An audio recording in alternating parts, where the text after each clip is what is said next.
What happens when a racist man in a MAGA hat punches a black man, unknowingly assaulting the mayor? Get ready for an intense story that might hit too close to home for many of you. The afternoon air was thick with the hum of everyday life as Mayor James Parker strolled into the suburban grocery store. Clad in a casual button-up shirt and jeans, he looked like any other shopper, his cart already half filled with groceries. For James, small errands like this were a way to stay grounded, a brief respite from the pressures of leading a city. At the self-checkout stations near the entrance, a man in a red MAGA hat was gesturing wildly, phone pressed to his ear. Doug Simmons's voice cut through the murmur of the store like nails on a chalkboard. "I'm telling you," Doug said loudly, not caring who listened, "this country's gone to hell. You can't walk 3 steps without seeing some idiot running the show who shouldn't be there." Doug glanced over his shoulder, locking eyes with James for a fraction of a second before turning back to his groceries. "Bet even this guy thinks he's in charge of everything now," he added, his tone casual, almost conversational. James froze, his hand hovering over a loaf of bread he was about to scan. The comment was so brazenly dismissive, so casually racist, that it caught him off guard. Straightening up, James spoke evenly, his voice carrying just enough authority to quiet the air around them. "Excuse me, but I don't think that's something you'd want to say in front of me. Or anyone else, for that matter." Doug turned, his lips curling into a smirk, as he took James in. "Relax, buddy. It's just a joke. You people are always so sensitive." James's jaw tightened, but his voice remained calm. "And people like you always think they can get away with saying things like that because they slap the word joke on it." Nearby shoppers were beginning to pause, their eyes darting between James and Doug. The atmosphere grew tense, the kind of tension that made strangers linger just to see what would happen next. "Why don't you just mind your own business?" Doug snapped, his bravado faltering slightly as James stood his ground. James smiled faintly. "When your business involves spreading ignorance and hate, I'm afraid it becomes everyone's business." Doug glared, his face reddening, his phone now forgotten in his hand. "Well, aren't you the hero today?" The seeds of a confrontation had been planted, and the checkout area of the grocery store had become a stage for a battle of words that was about to escalate. Doug's laughter filled the air, sharp and grating, as he leaned on the self-checkout station. "You know, I'm just saying what everyone's thinking, but too scared to say. This whole country's been catering to people who think they're entitled to everything. Bet you love playing that card, huh?" James inhaled deeply, keeping his voice measured. "You've got some nerve assuming you know anything about me. Let me give you some advice. Think carefully about what you say next." Doug smirked, his MAGA hat bobbing slightly as he shifted his weight. "Oh, I'm sorry. Did I offend your delicate feelings? You people sure do love being the victim." Nearby shoppers exchanged uneasy glances.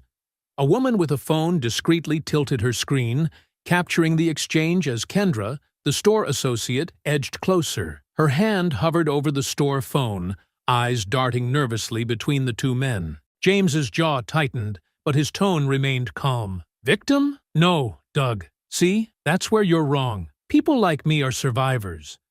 We've been surviving people like you for generations." Doug's grin faltered, the edges of his smug demeanor cracking. He glanced around, noticing for the first time that all eyes were on him. "Oh, you've got an audience now, huh?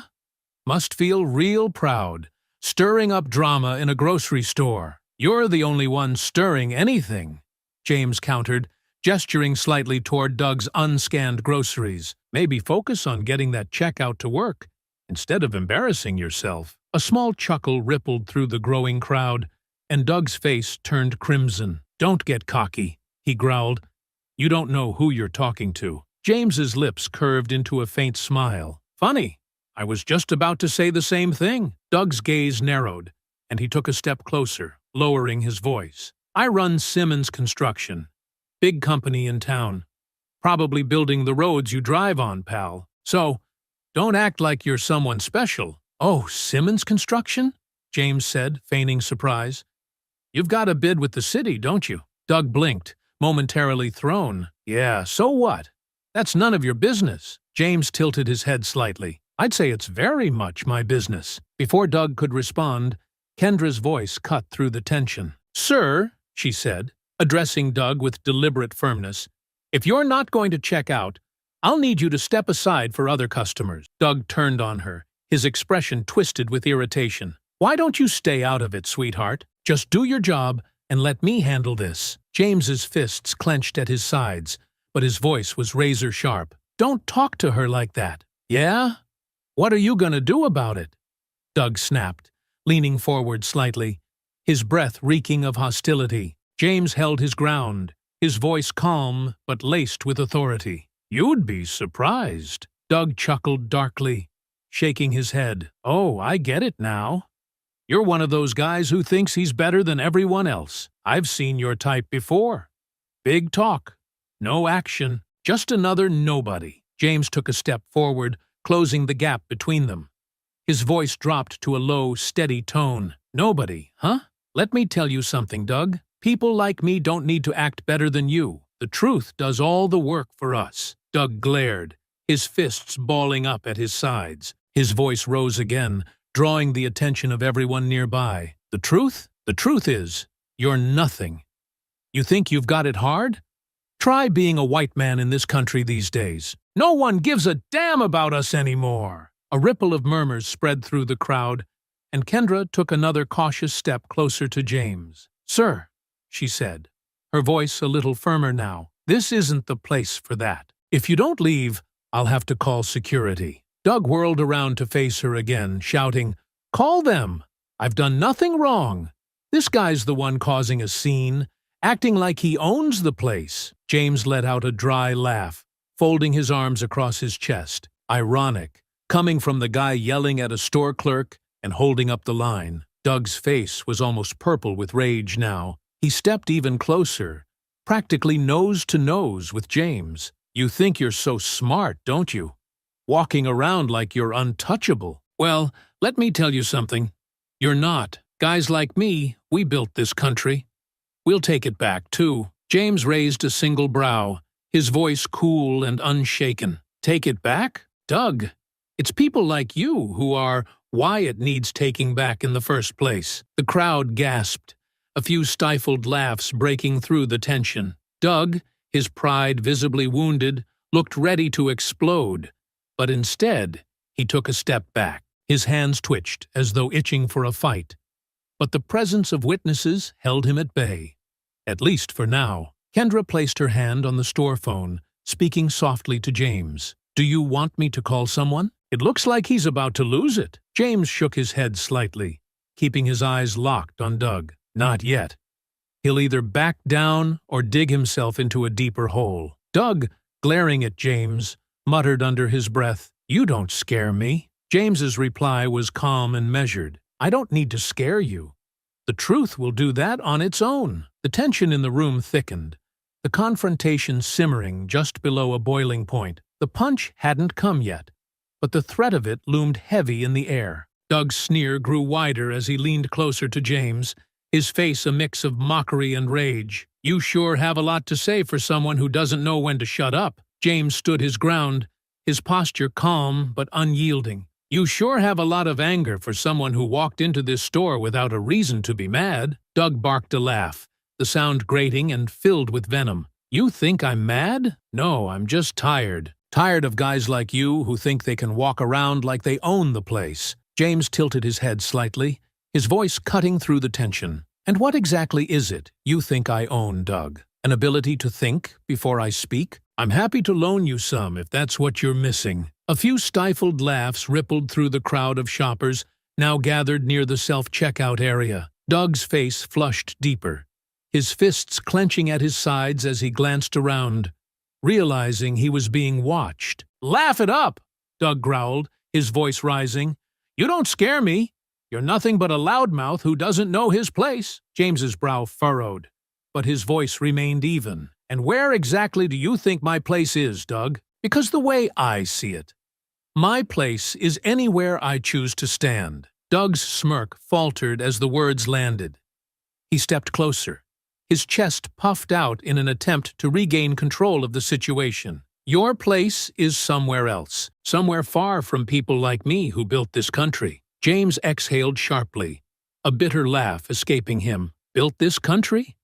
You mean people like you who think they're owed something just for showing up? Doug took another step forward, his voice dropping into a menacing growl. You think you're better than me? James met Doug's gaze, unflinching. No, Doug. I don't think I'm better than you. I just refuse to let you drag me down to your level. Doug's breath hitched, his eyes darting to the crowd of onlookers. A few phones were now openly recording, red lights blinking. He turned back to James, his face twisted with fury and embarrassment. You think you're so clever, standing here mouthing off while everyone watches. James's tone sharpened, clever enough to know when someone's trying to pick a fight they can't win. Doug's hand twitched at his side, and for a moment it seemed like he might lash out. Instead, he slammed his hand down on the self-checkout station, rattling the machine. You're real smug for someone who doesn't belong here. James raised an eyebrow. Doesn't belong here? That's funny. I don't remember asking for your permission to shop for groceries. Kendra, the store associate, finally spoke up from a few feet away. Sir, she said, addressing Doug with deliberate firmness, if you're not going to check out, I'll have to ask you to leave. Doug whirled on her, his voice dripping with disdain. Why don't you mind your own business, sweetheart? Stick to bagging groceries or whatever it is you're supposed to be doing. James's fists clenched, but he stayed composed, his voice cutting through Doug's tirade. That's enough. You're angry, you're embarrassed, and you're trying to take it out on everyone around you. But trust me, Doug, no one here is impressed. Doug turned back to James, his face a mask of fury. You think you're so tough, don't you? Hiding behind your words, acting like you're untouchable. James took a single step forward, closing the distance between them. Tough? No, Doug. Tough is standing up to bullies like you and not letting them get the last word. Doug's chest heaved as he struggled to come up with a response. His hand twitched again, and the tension in the air thickened. The crowd was completely silent now, every eye fixed on the two men. Kendra's hand hovered over the store phone, her fingers trembling as she waited for the inevitable. You know what? Doug spat, his voice loud and angry. I've had enough of this. He stepped forward, shoving James hard in the chest. James staggered back, but didn't fall. His gaze locked on Doug with a steady intensity. Big mistake, James said quietly, his voice low and dangerous. Doug smirked, stepping back slightly. What are you going to do about it? Call the cops? Go ahead. You're nothing. Nobody's going to listen to you. Kendra, now visibly upset, dialed the store phone. I'm calling security, she said, her voice trembling but firm. James held up a hand, his eyes never leaving Doug. Not yet. Let him dig his own hole. Doug laughed bitterly, shaking his head. You've got nothing on me. You think standing here looking all high and mighty makes you better than me? No, James replied, his voice steady.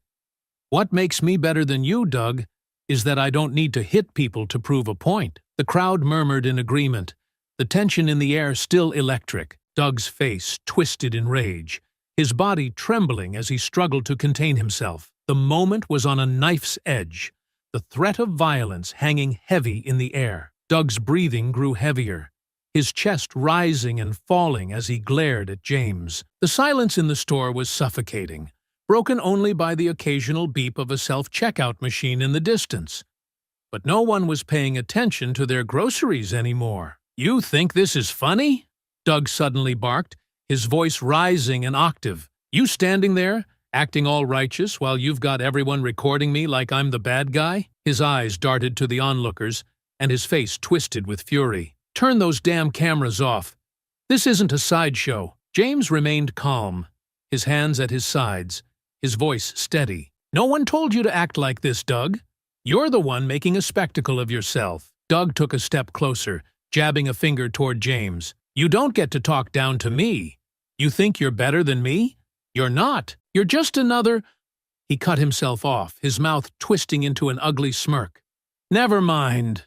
You know exactly what you are. James's jaw tightened, but he refused to react to the bait. Go ahead and say it, Doug. Let everyone here see you for who you really are." Doug's face turned beet red, and he threw his hands in the air, shouting now, "This is what's wrong with this damn country.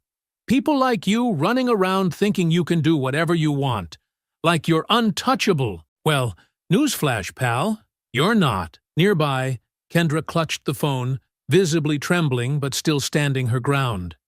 "Sir, I need you to leave the store now, or I'm calling security." Doug spun toward her, his voice booming. "Shut up. You don't get to tell me what to do. I'm not leaving until I'm damn good and ready." James took a step forward, his tone dropping to a dangerous calm. "That's enough. You don't get to yell at her. You don't get to bully anyone here. If you can't control yourself, leave before you make this worse for yourself." Doug turned back to James, his eyes wild with rage. "Worse for myself? You don't get to tell me what to do. Who do you think you are, huh? You think you're better than me? Smarter than me?" James's eyes narrowed, his voice sharper now. "Smarter than a man who's digging his own grave in front of a crowd?"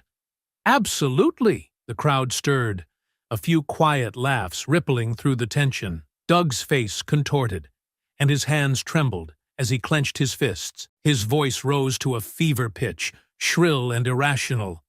"You're nothing! Nothing! You think you can walk in here and make me look bad? No, no, no, that's not how this works. I'm not the problem. You are. People like you are the problem." James's voice cut through Doug's rant, calm but commanding. "People like me? What does that mean, Doug? Say it." Doug's lips curled into a sneer, his voice venomous. "You know damn well what it means. You people, always playing the victim, always making it about race. You've got everything handed to you, while guys like me work for it. And then you have the nerve to lecture me?" The words hung heavy in the air, a collective gasp rippling through the crowd. Kendra took a small step back, her hand shaking as she clutched the phone. James tilted his head slightly, his voice low and cutting. "You've been standing here yelling and screaming, making a fool of yourself, and you have the nerve to call me entitled? Doug, you're not just embarrassing yourself. You're showing everyone here exactly why the world is the way it is. And guess what? It's not because of people like me." Doug's body trembled with barely contained fury, his fists clenching and unclenching as the crowd stared, phones still recording every word. Finally, something in him snapped. "You smug son of a—" Doug lunged forward, his fist flying through the air. The punch landed squarely on James's jaw, the sickening thud echoing through the silent store. James staggered back a step, his hand instinctively going to his face.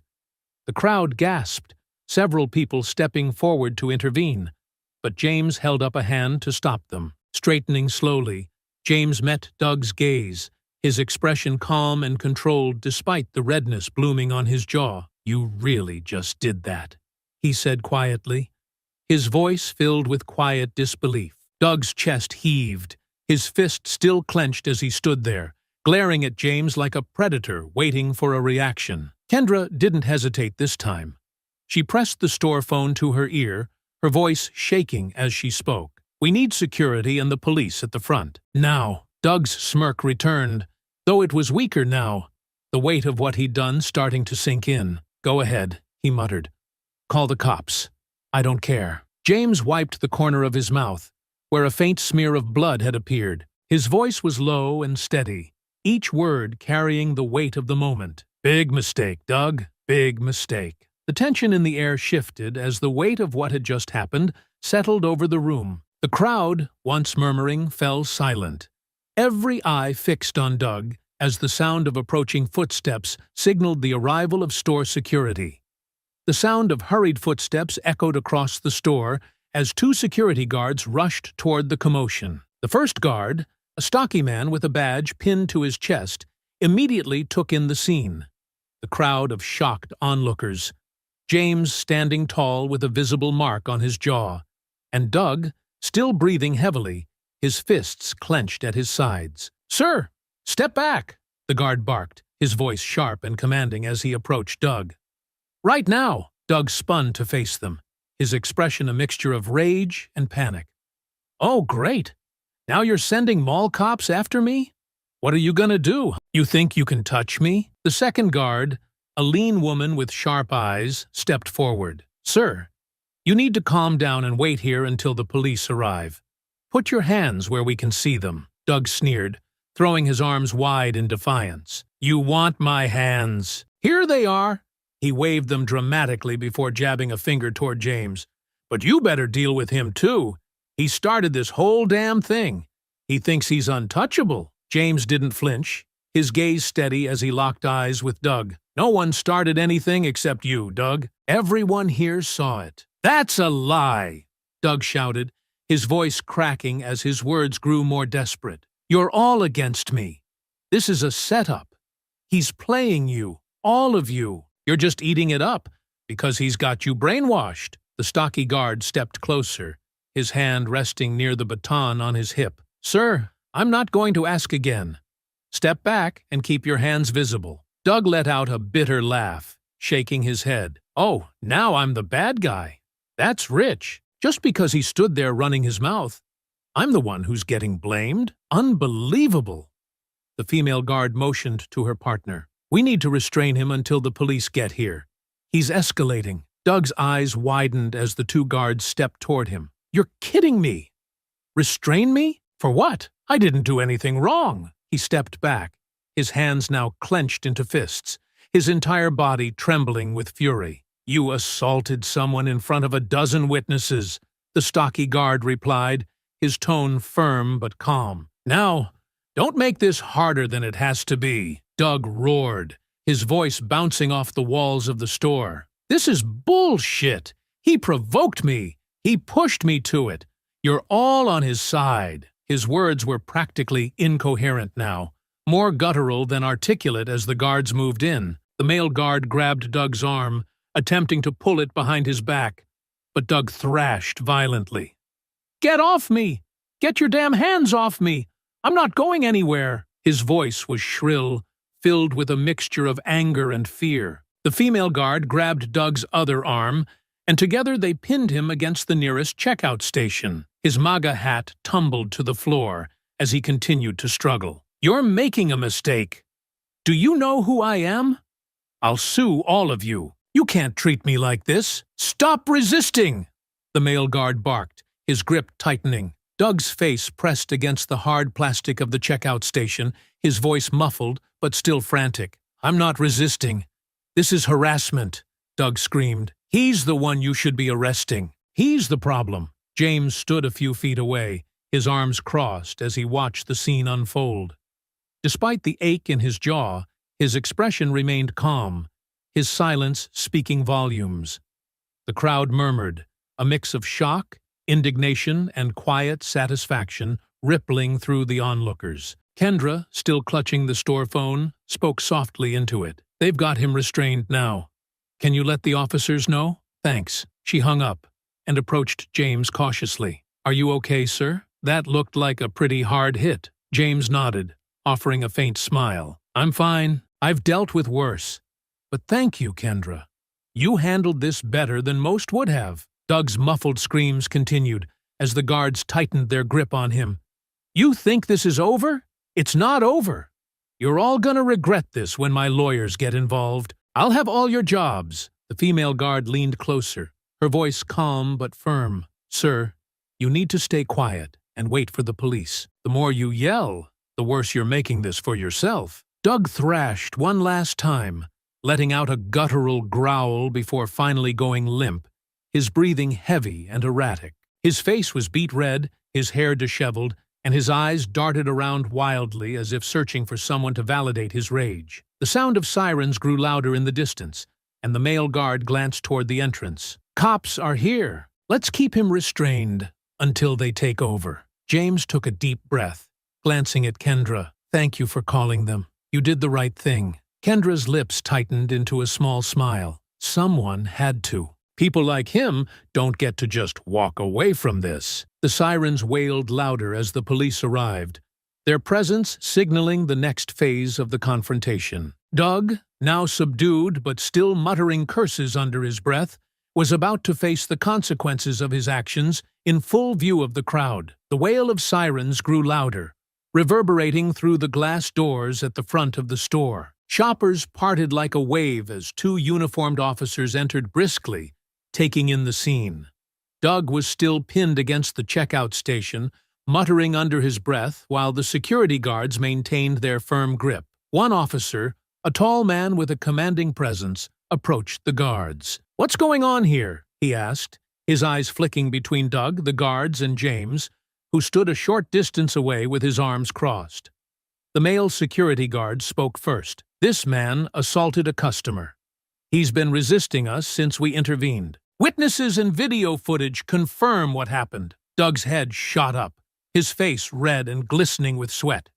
"That's a damn lie. I was provoked. He's the one who started this." He jerked his chin toward James, his voice rising again. "They're all against me. They've set me up." The officer raised a hand, his voice calm but firm. "Sir, calm down.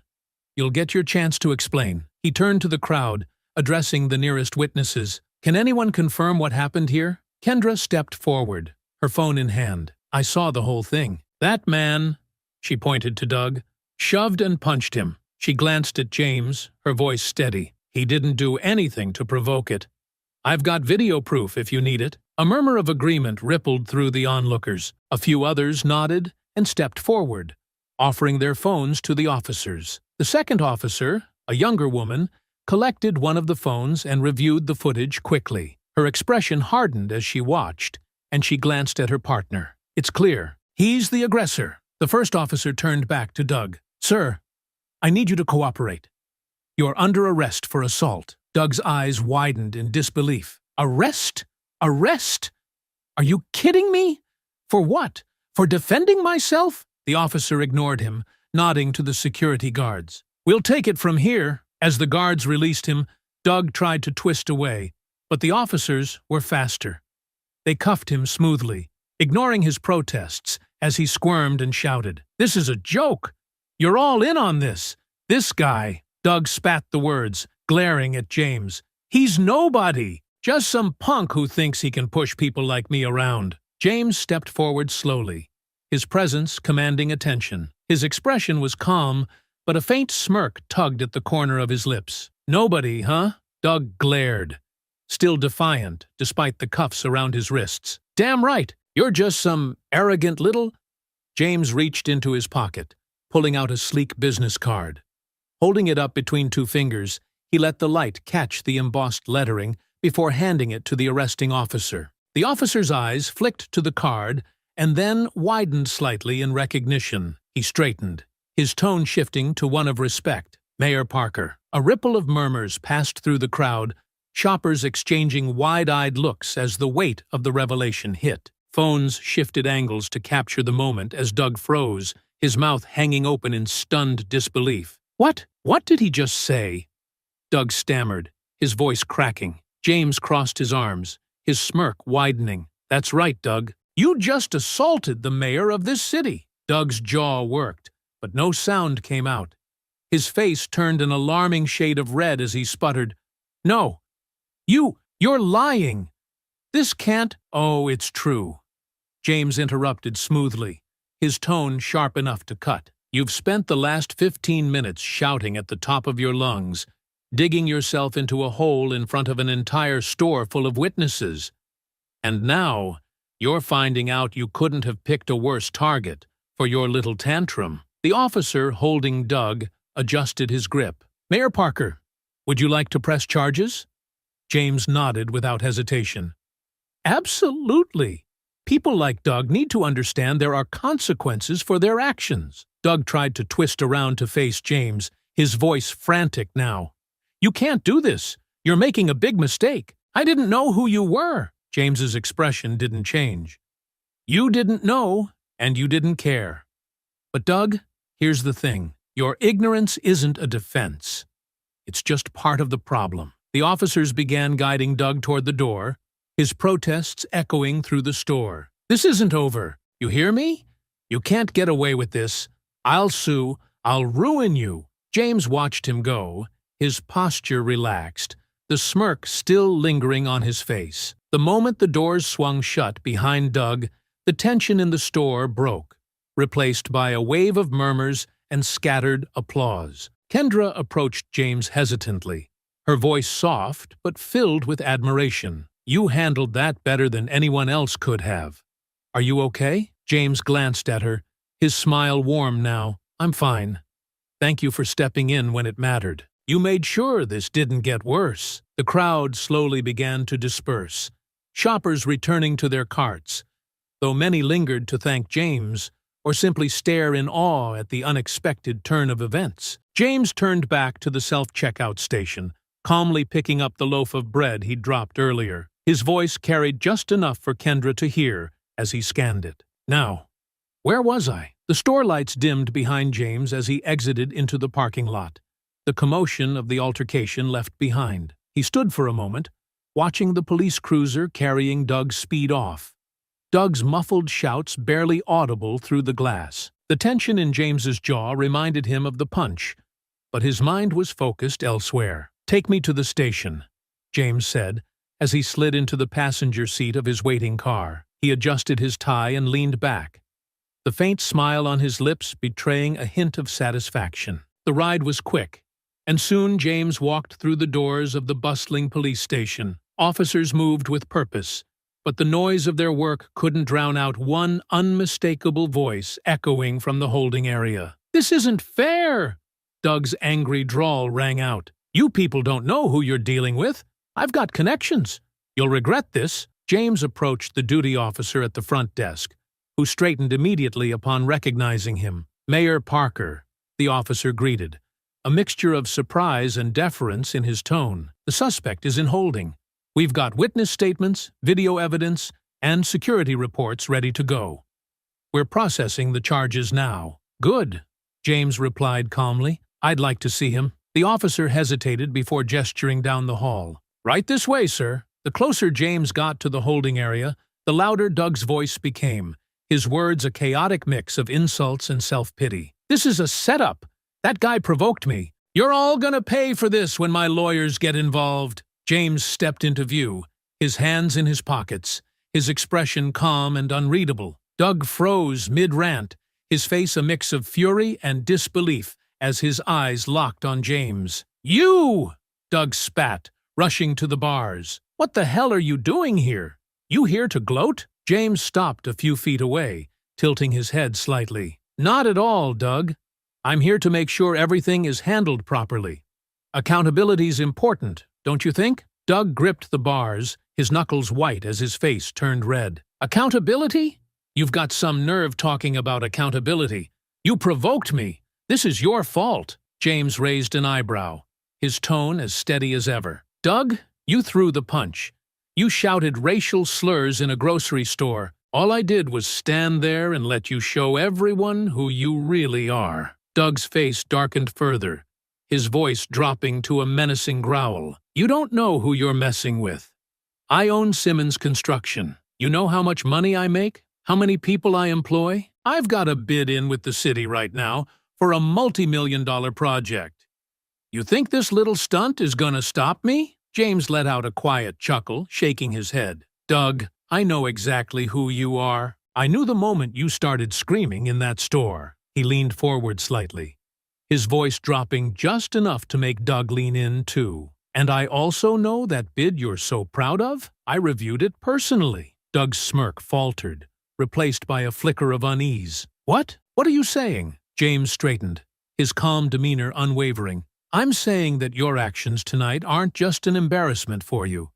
They're a liability for your company. And as the mayor, I can't, in good conscience, award a major city contract to someone who's shown such a blatant lack of respect and professionalism." The color drained from Doug's face as the full weight of James's words settled on him. You can't do that. That bid is locked in. You don't have the authority." James interrupted smoothly, his voice cutting through Doug's protests. "Oh, I absolutely have the authority. And trust me, Doug, the last thing the city needs is a contractor who can't control his temper in public." Doug stumbled back slightly, sinking onto the bench in the holding cell. His bravado crumbled as he muttered to himself, "This isn't happening. This can't be happening." James took a slow step closer, his voice calm but unrelenting. "You've spent all night screaming about how important you are, how much you've built. But let me tell you something, Doug. Tonight, all anyone is going to remember is how quickly you tore yourself down." Doug's head snapped up, his face flushed with desperation. "Look, I didn't know who you were, okay? I didn't mean for things to get out of hand. You've got to give me a break here." James tilted his head slightly, his tone sharp. "A break, Doug? You didn't care who I was when you were shouting insults in that store. You didn't care when you threw that punch. And now you expect me to care about your excuses?" The officer who had escorted James stepped forward. "Mayor Parker, the charges have been finalized. We're ready for your signature to move forward." James nodded, taking a step back from the bars. "Thank you, officer. Let's proceed." He turned to leave, but paused, glancing back over his shoulder at Doug. "By the way, Doug, you might want to start thinking about a new line of work. Something tells me this city won't be needing your services anytime soon." Doug sputtered, his words incoherent as James walked away. His protests echoed faintly behind him as James exited the holding area, the corners of his mouth curving into a faint, satisfied smile. The next morning, the video of the grocery store confrontation was everywhere. Recorded from multiple angles by shoppers, the footage showed Doug yelling, shoving, and eventually punching James. The audio captured every detail: Doug's racial slurs, his unhinged accusations, and his loud declarations about people like you ruining this country. The video ended with security pinning Doug to the counter as bystanders murmured in disbelief. By noon, the story had spread to major news outlets. Headlines like "Local contractor arrested for assaulting mayor" and "Caught on camera. Racist outburst leads to arrest" dominated TV and social media. Doug's face, distorted with rage, was impossible to miss. His words were dissected in talk shows and online comment sections, with commentators pointing out the irony of his behavior given his company's reliance on city contracts. James's phone buzzed continuously with messages of support from colleagues, friends, and community leaders. His press secretary had already scheduled a statement for later that day. When the time came, James stood in front of City Hall, his jaw still slightly bruised, but his posture steady and composed. "What happened last night was unfortunate, but it highlights a larger issue we all must confront," James said, his voice measured. "This is not just about me. It's about how we choose to treat one another as a community. Accountability matters, and I trust the justice system to handle this appropriately." The questions came quickly. Reporters asked about Doug, the city bid, and whether this would affect future projects. James's response was firm. "The city holds contractors to the highest ethical standards. Professionalism and respect are non-negotiable. Based on the events last night, Simmons Construction's pending bid is now under review." The message was clear. Doug's behavior wasn't just a personal failure, it was a professional liability. By evening, the repercussions were in full swing. Simmons Construction's website and social media pages were flooded with angry comments, calls for boycotts, and demands for accountability. Within hours, one of Doug's largest clients announced they were terminating their contract. "We do not condone the behavior displayed by Mr. B. Faur Simmons," their statement read. Other clients quickly followed suit. By the next morning, Doug's company was in freefall. Local businesses severed ties, and Doug's business partners issued a statement condemning his actions. The financial fallout was immediate. Without the city bid or its major contracts, Simmons Construction faced insolvency. Outside City Hall, James attended a community fundraiser. The crowd greeted him with applause, their admiration for his composure evident. Throughout the evening, attendees approached him to express their support. An older woman shook his hand firmly, her eyes filled with gratitude. "Thank you for standing up to people like that," she said. "You showed everyone how to handle hate with dignity." James smiled, nodding. "Sometimes the best response to anger is calm. Letting people show who they are can be more powerful than anything you could say back. Meanwhile, Doug sat alone in his office at Simmons Construction. The blinds were drawn, blocking out the protesters gathered outside. Their signs read, "No racists in our city," and "Hold Doug Simmons accountable." Doug slammed his fist on his desk, the sound echoing in the nearly empty room. Most of his staff had called in sick, unwilling to be associated with the scandal. His phone buzzed relentlessly with calls from reporters and former clients. He ignored them all, his focus on the letter in his hand. His bank had suspended the company's line of credit, citing reputational risk. Without it, Simmons Construction couldn't sustain its current projects. Doug stared at the letter, the words blurring together. The city bid had been his shot at redemption, a multi-million-dollar contract that could have secured his company's future. Now, it was gone. James, back in his office at City Hall, spent the evening reviewing paperwork and reflecting on the day's events. The swift fallout from Doug's actions felt like a step forward, a sign that accountability was no longer optional. Still, there was a lingering sadness, not for Doug, but for the underlying issues his behavior represented. His phone buzzed with a message from a local activist. "Thank you for standing up to hate. You inspire us to keep fighting." James set the phone down, smiling faintly. The incident had reminded him of the responsibility he carried, not just to lead, but to set an example. Sometimes leadership wasn't about grand speeches or sweeping policies. It was about how you handled the moments that tested your character. The next morning, Doug released a video statement from his office. His face was pale, his voice shaking. "I made mistakes," he said. "I let my anger get the best of me, and I deeply regret my actions. To Mayor Parker and the citizens of this city, I am truly sorry." The apology fell flat. The damage was already done, and the public wasn't forgiving. Comments under the video called out his lack of sincerity, accusing him of trying to salvage what little he had left. James watched the video later that day, his expression unreadable. He didn't need to respond. Doug's downfall had spoken for itself. The weeks following the grocery store incident were relentless for Doug Simmons. The initial media firestorm hadn't subsided. If anything, it had intensified. News outlets continued to replay the damning footage, dissecting every word and action. Doug's face had become synonymous with public outrage, his outburst representing everything the city wanted to leave behind. Simmons Construction had officially shut down its offices. Protesters camped outside for days, their chants echoing through the empty halls. The few employees who hadn't resigned outright quietly slipped away, unwilling to be associated with Doug's name.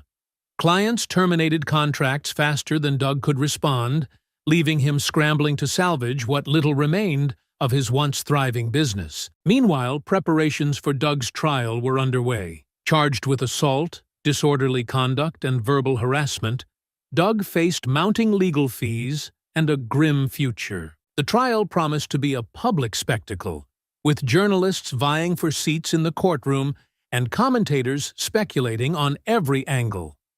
James Parker's role as both victim and mayor added a layer of complexity to the proceedings. As a public figure, his every move was scrutinized, yet his calm and measured responses only bolstered his reputation. When asked by reporters if he harbored anger toward Doug, James replied with characteristic poise, "Anger solves nothing. I trust the justice system to handle this fairly.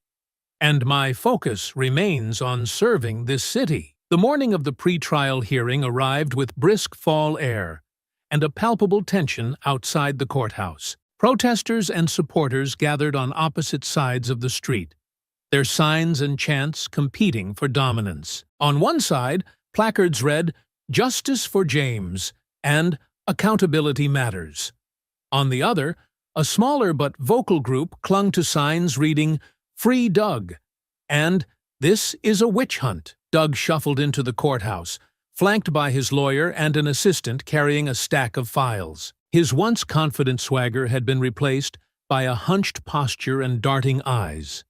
His suit, though tailored, looked out of place on a man so visibly broken. Inside the courtroom, the atmosphere was tense. James sat with his legal team near the front, his calm demeanor unchanged. He wore a navy suit, his jaw healed, but the memory of the incident still fresh in his mind. Across the aisle, Doug fidgeted, whispering furiously to his lawyer as the judge entered the room. "Mr. Simmons," the judge began, her voice firm, "you stand accused of assault, verbal harassment, and disorderly conduct.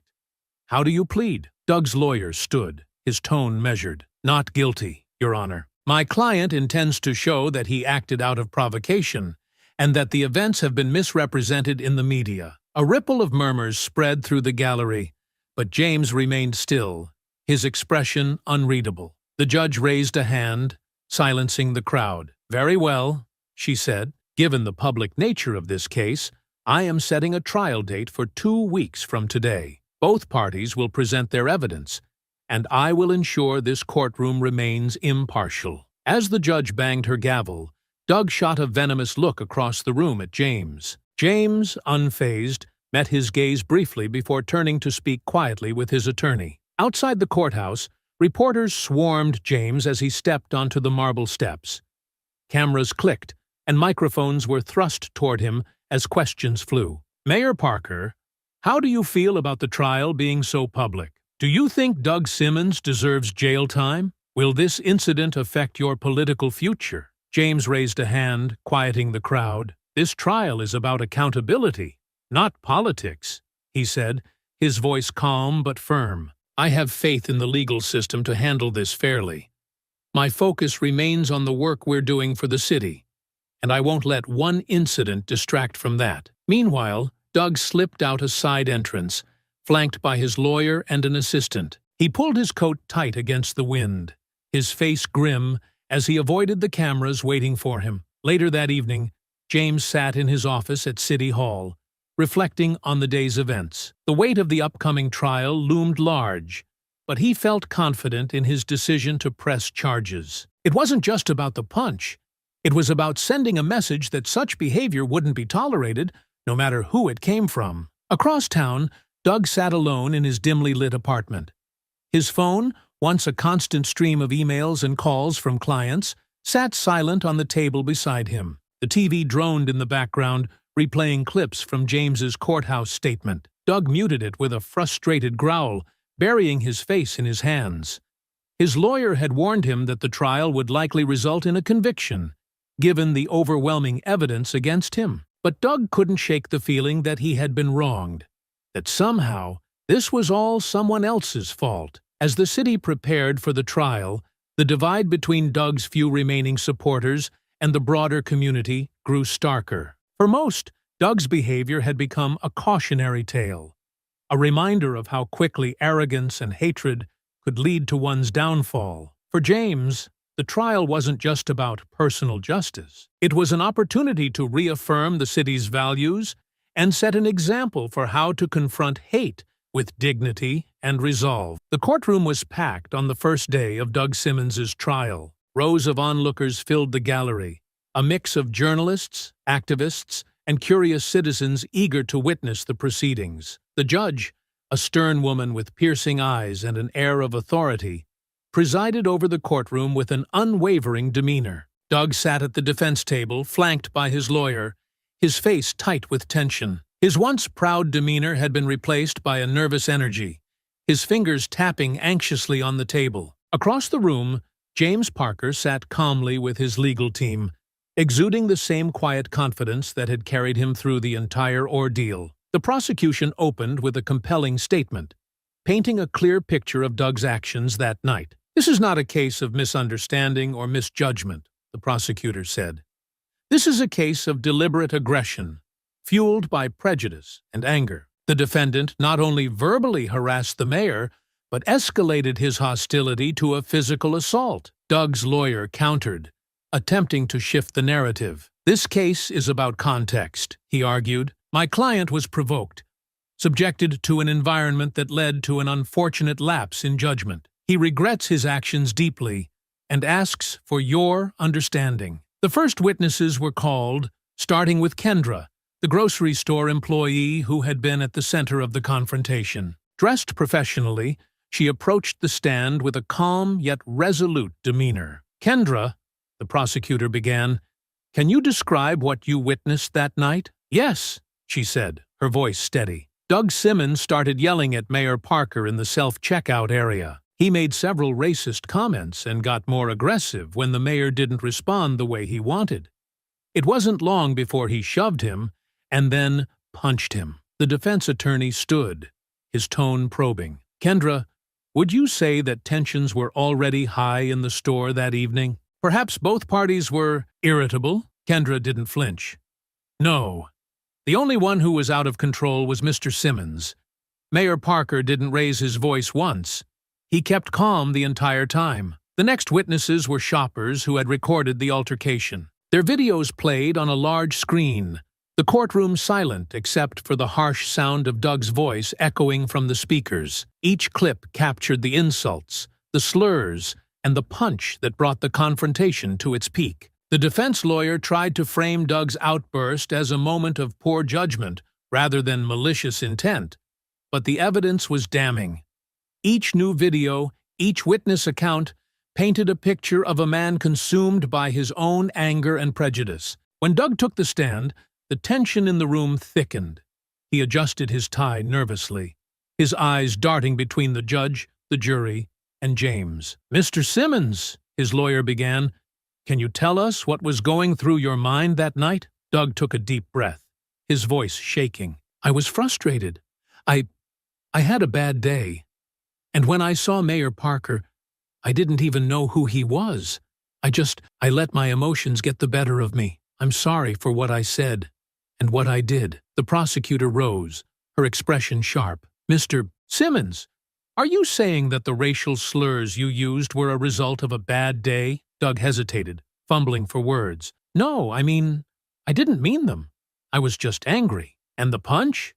Was that just a bad day too?" Doug swallowed hard, his voice barely audible. "I wasn't thinking." When James was called to testify, the courtroom seemed to hold its breath. Taking the stand, he maintained his characteristic composure, his voice steady and deliberate as he recounted the events. "Mayor Parker," the prosecutor asked, "how did you respond to Mr. Simmons's verbal attacks that night?" "I remained calm," James replied. "I didn't engage with his insults because I didn't want to escalate the situation.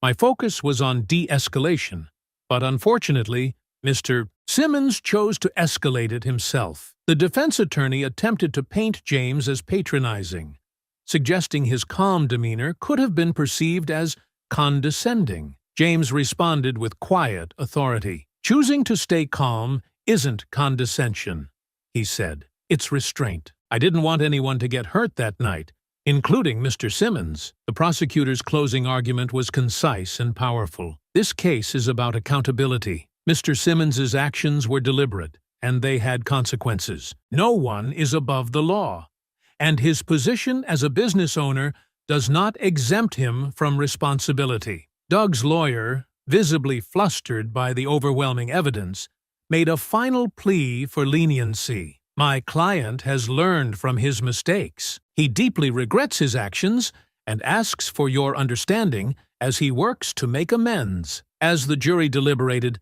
the tension in the courtroom was palpable. Doug sat stiffly in his chair, his hands gripping the edge of the table. James, meanwhile, waited patiently, his calm demeanor never wavering. After several hours, the jury returned with their verdict.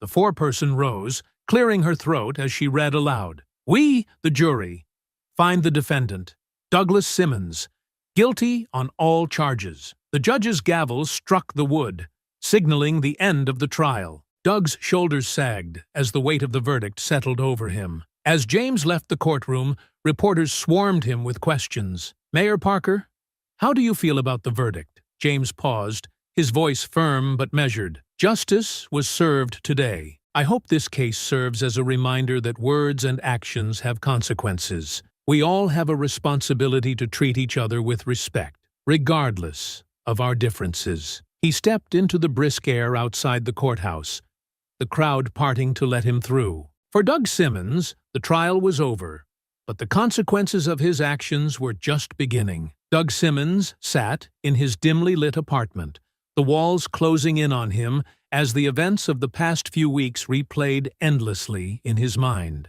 The once pristine space was now cluttered with unopened mail, takeout containers, and empty beer bottles. The only light came from the muted television, which still flickered with clips of his trial. His name had become a punchline, his face the symbol of public disgrace. He stared blankly at the screen, watching the news anchor summarize his downfall. Doug Simmons, the former owner of Simmons Construction, was found guilty on all charges in his highly publicized trial. The conviction marks the end of a man once considered a respected business figure in the city, now reduced to a cautionary tale of anger and prejudice. Doug's jaw clenched, his teeth grinding audibly. Respected? He had been more than respected. He had been successful, powerful. He built things, real things, while people like James Parker sat behind desks making speeches. How could everything have unraveled so quickly? He grabbed his beer bottle and hurled it across the room, watching it shatter against the wall. The sound barely registered over the pounding in his ears. This wasn't supposed to happen. He was the victim here. That smug mayor had set him up, turned everyone against him. Doug stood abruptly, pacing the room. His mind raced with thoughts of revenge, of ways to reclaim his reputation. He couldn't let this be the end. But every avenue he considered was blocked. His company was gone, his contracts canceled, his bank accounts frozen. The city had blacklisted him, and no one would take his calls. The protests outside his apartment had only just stopped, though he still couldn't bring himself to go outside. The few times he had tried, someone recognized him. A neighbor, a stranger on the street, and the glares and muttered insults sent him scurrying back inside. Even his closest allies had abandoned him. His business partners had issued a public statement distancing themselves, and his lawyer had quietly suggested he stop calling after the trial ended. Doug was alone, and he hated every second of it. His phone buzzed on the table, the screen lighting up with another notification. He snatched it, expecting another barrage of hate-filled messages or mocking memes. Instead, it was a news alert.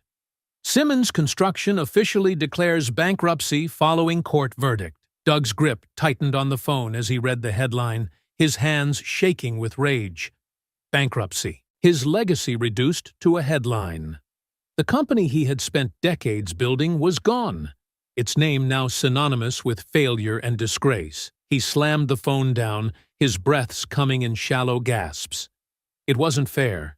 None of this was fair. If James Parker hadn't been there that night, if Doug hadn't been provoked, none of this would have happened. Doug's thoughts spiraled further, his mind grasping for someone to blame. The mayor, the store clerk, the bystanders with their phones, all of them had conspired against him. They wanted to see him fall. He stormed over to his desk, pulling open a drawer and rifling through its contents. Amidst old papers and scattered office supplies, he found the business card James Parker had handed him that night, the one that revealed his true identity. Doug stared at the card, his vision blurring with anger.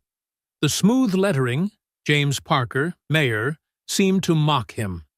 He clenched the card tightly in his fist, crumpling it as if that would erase the man's name from his life. His mind churned with fantasies of confrontation, of walking into City Hall and demanding an audience.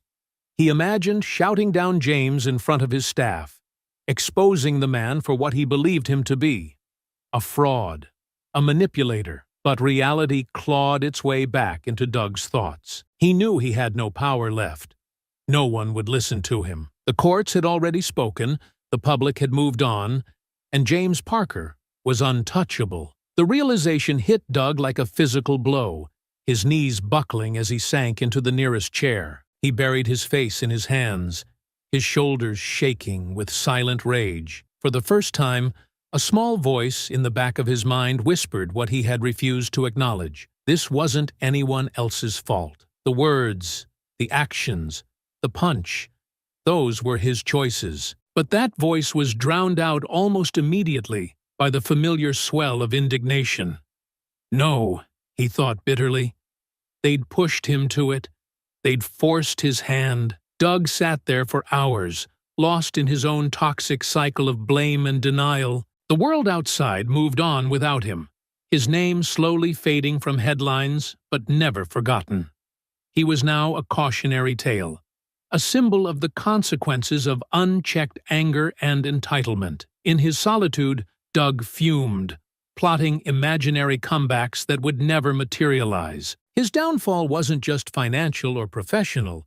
It was personal, a spiral of bitterness that he refused to escape. Meanwhile, James Parker continued his work, his name associated not with the confrontation, but with his leadership and dignity. The city saw Doug Simmons for what he had shown himself to be, and they moved forward, leaving him behind. The city seemed to breathe easier in the weeks following the trial. The noise of Doug Simmons's downfall had faded into the background, replaced by stories of progress and hope. James Parker had returned to his daily routine as mayor, his focus on community projects and initiatives to address the very issues the confrontation had highlighted. Sitting at his desk late one evening, James reviewed the latest reports on city projects. The once contentious bid Simmons Construction had submitted was now void, and the contract had been awarded to a smaller, minority-owned firm with a strong reputation for quality and fairness. The decision had been met with widespread approval,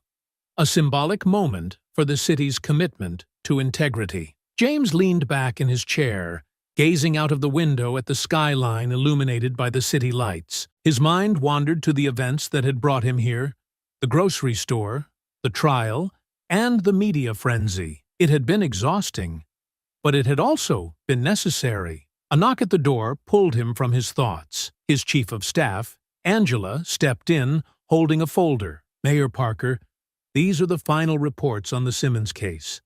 Thought you'd want to see them." James nodded, taking the folder. "Thank you, Angela. Anything else?" Angela hesitated. "Just a note. The city council wanted me to remind you how much they appreciate your handling of all this. It wasn't easy, but you set an example." James smiled faintly. "That's kind of them, but it wasn't just me.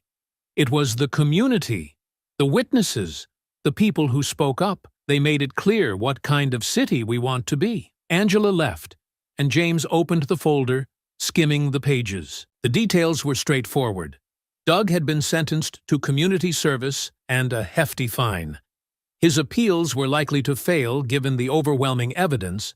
Simmons Construction was officially dissolved, and Doug's personal finances were in ruins. The once proud businessman was now a man defined by his fall, a cautionary tale of arrogance and prejudice. Across town, Doug sat alone in his apartment. The protests outside had stopped, but the silence was more damning. His phone remained quiet. No calls from allies or clients. The few friends who had stood by him initially had slowly distanced themselves, unwilling to share in his disgrace. He scrolled through social media, each post and comment another stab at his wounded pride. Clips of the trial were still circulating, accompanied by sharp critiques of his behavior. Some posts mocked him mercilessly, while others dissected his actions with cold detachment. Doug's hand trembled as he closed the app, the weight of his choices pressing down on him like a physical force. The city had moved on, but Doug hadn't. He clung to his bitterness, his anger at James Parker festering with each passing day. Yet deep down, beneath the layers of blame and denial, a small part of him knew the truth. He had done this to himself. The realization was fleeting, quickly drowned out by another wave of indignation. James, meanwhile, found himself at the grocery store one evening, returning to the place where it had all begun. As he walked through the aisles, he exchanged smiles and nods with shoppers. Many recognized him and offered words of support. At the self-checkout station, Kendra, the cashier from that fateful night, approached him. "Mayor Parker," she said with a wide grin, "it's good to see you again." James returned the smile. "Kendra, I hope things have been quieter since that night." She laughed softly. "Quieter? Yes, but I'll never forget it. You handled yourself with so much grace. Not many people could have done that. James's expression turned thoughtful. Sometimes the best response to anger is calm. Letting people reveal who they are is more powerful than any argument. Kendra nodded, her admiration clear. Well, I just wanted to say thank you for standing up for what's right and for showing everyone how to handle hate with dignity. James paid for his items and left the store, the cool evening air greeting him as he stepped outside. He paused for a moment, looking up at the stars scattered across the night sky. The confrontation, the trial, and Doug's downfall were chapters of a story that had tested him in ways he hadn't anticipated. But they had also reinforced his belief in the city's potential for growth and accountability. As he walked to his car, his phone buzzed with a message. It was from a young activist he had met during a recent community event. "Thank you for everything, Mayor Parker. You've shown us how to lead with strength and grace." James smiled, slipping the phone back into his pocket. The work was far from over, but moments like this reminded him why he had taken on the responsibility in the first place. Leadership wasn't just about policies or speeches. It was about showing up, standing firm, and setting an example, even when it wasn't easy. Doug Simmons had fallen, his own actions bringing him to ruin. But James's focus wasn't on the past or on Doug's failures. It was on the future and the people of his city, who deserved leaders who stood for justice, integrity, and hope. With that thought, James started his car and drove into the night, ready to face whatever came next.